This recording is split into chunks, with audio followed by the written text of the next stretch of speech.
Hey everyone, it's Claire. This is Small Joyful Things. As always, I go to estate sales or garage sales or thrift stores or basically anywhere, and I find things that bring me joy, and I bring them back and find out as much as I can about them, and I tell you about them. And I have got something really good for you today.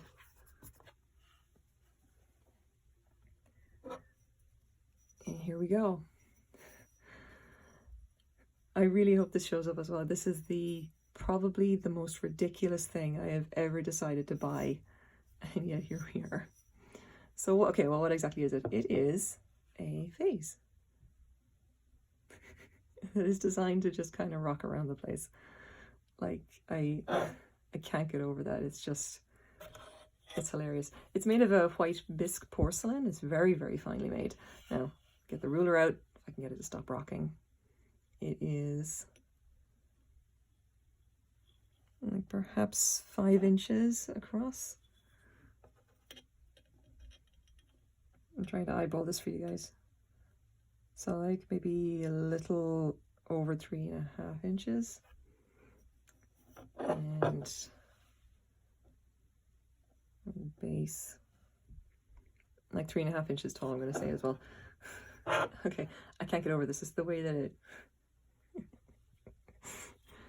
And it's designed to do this. This is not like, that's like not a design flaw or anything. It's actually designed to rock around the place. Now you can see as well, it's got these concentric rings of bumps around the top as well.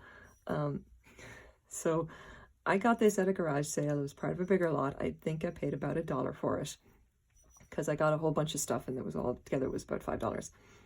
And so why did I get it? So despite the fact that to be honest, to me, it looks ridiculous.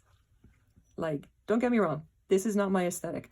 My aesthetic is, is mostly glass. I'm big into glass, ceramics, not so much.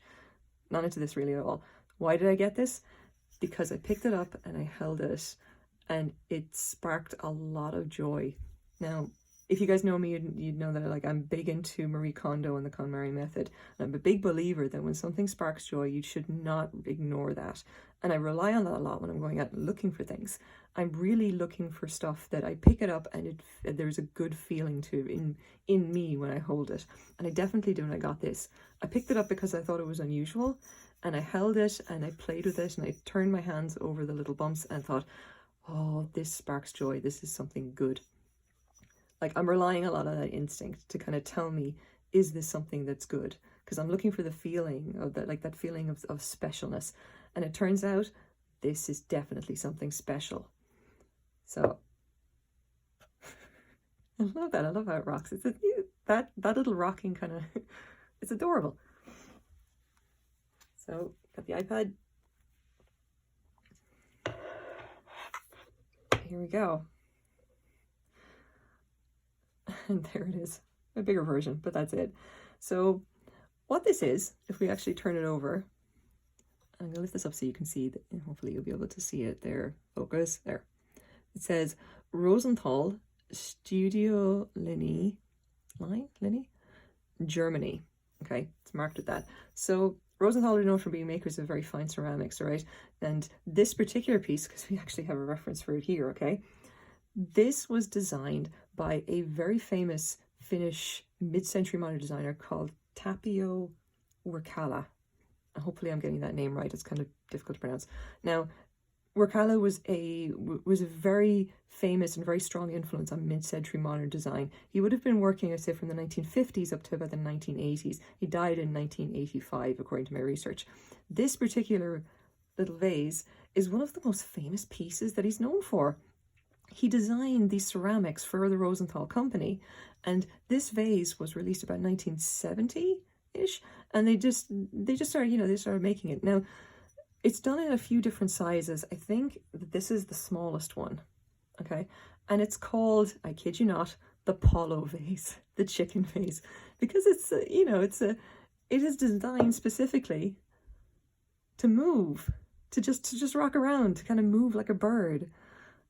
And I can't get over that. It's like by all accounts, Wirkkala was an absolute genius, and then, well, there you go. This is just one of his most well-known works. And And I picked it up because it sparked a lot of joy, and it turns out that my instincts were absolutely correct. He did so much stuff which is very influential in mid-century modern. Like I said, he did like work in all different mediums. It wasn't just ceramics. He did like paper and glassware as well. And just to be clear, if I ever see any of his glassware in a thrift store, I will absolutely freak out and buy it all regardless of the price, because that is definitely my jam. I can't believe that I found this lovely little thing.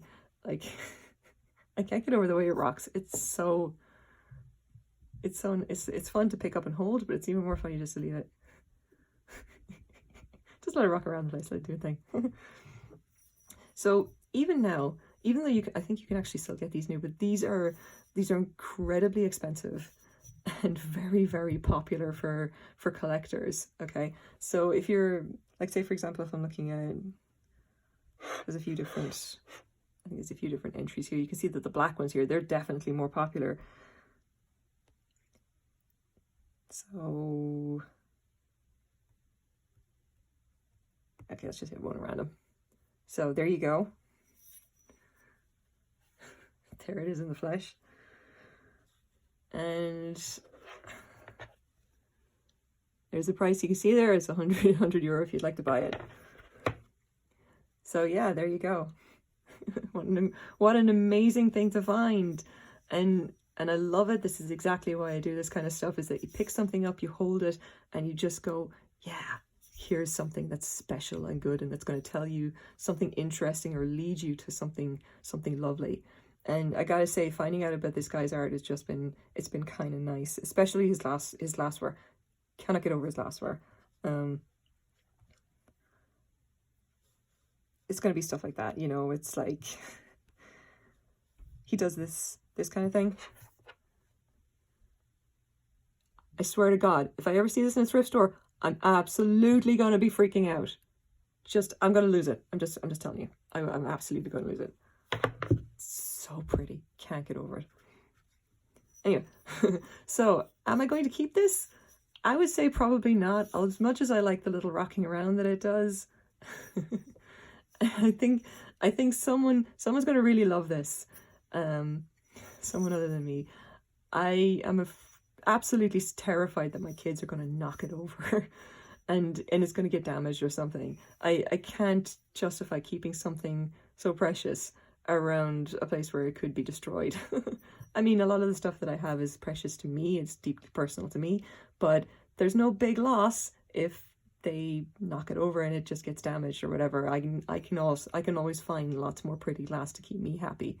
This is something truly nice, and I don't want to see it damaged, so I think I'm going to be letting this go on eBay. Yeah. Just once more for posterity.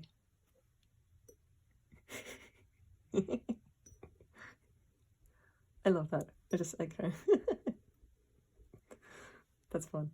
Okay, so that's my small joyful thing today. I really hope you like it. I know I definitely do. Thanks very much for watching.